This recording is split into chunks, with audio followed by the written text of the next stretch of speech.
A wealthy land baron was inspecting his vast cornfields when he suddenly clutched his chest. A massive heart attack struck him down in the heat of the afternoon sun. His loyal golden retriever, Rusty, began to bark frantically, circling his fallen master. Seeing no movement, the dog sprinted back to the main house, scratching at the heavy oak door until his paws bled. He dragged the foreman by the pant leg, whining and pulling, leading him back to the fields. The workers loaded the baron into a truck, racing against time to save him. But the silence in the cab was deafening. By the time they reached the hospital, the doctor simply shook his head. The baron was gone. A week later, the estate lawyer gathered the staff and distant relatives in the grand library. "As you know," the lawyer began, adjusting his glasses, "the master had no children and no direct heirs. However, he left specific instructions for this very moment.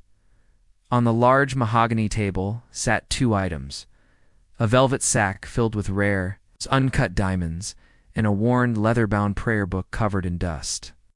Each of you may choose," the lawyer announced. "The choice is yours to make freely." The estate manager stepped up immediately. "I have managed these lands for 20 years. I deserve real payment, not some old book. Obviously, I take the diamonds."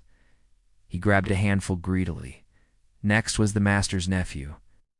"Uncle was eccentric, but I am not crazy. I have gambling debts to pay. With all due respect, I choose the diamonds." The head chef followed, scoffing, "I can't cook dinner with a prayer book. Give me the gems. I want to retire in luxury." Finally, the lawyer looked at the stable boy, a quiet orphan who slept in the barn. "Son, there is still 1 diamond left. Take it. It will change your life and feed you for years." The room went silent. The boy looked at the shiny stone, then at the dusty book. "Sir," the boy whispered, trembling, "I have no home and no money. But my late mother taught me that faith is more precious than gold. She used to read to me from a book just like this. Choose the prayer book." Laughter erupted in the room. "Idiot," the nephew sneered. He threw away a fortune. But as the boy opened the cracked cover of the book, a sealed envelope fell out. Inside was the deed to the entire estate, all the baron's bank accounts, and a letter stating that everything now belonged to the one who chose wisdom over wealth. The boy wiped a tear and read the highlighted verse on the page aloud. "For what shall it profit a man, if he shall gain the whole world and lose his own soul?" If this story touched your heart, don't keep it to yourself. Most people will scroll past, but I challenge you to share this video if you are not ashamed of your faith.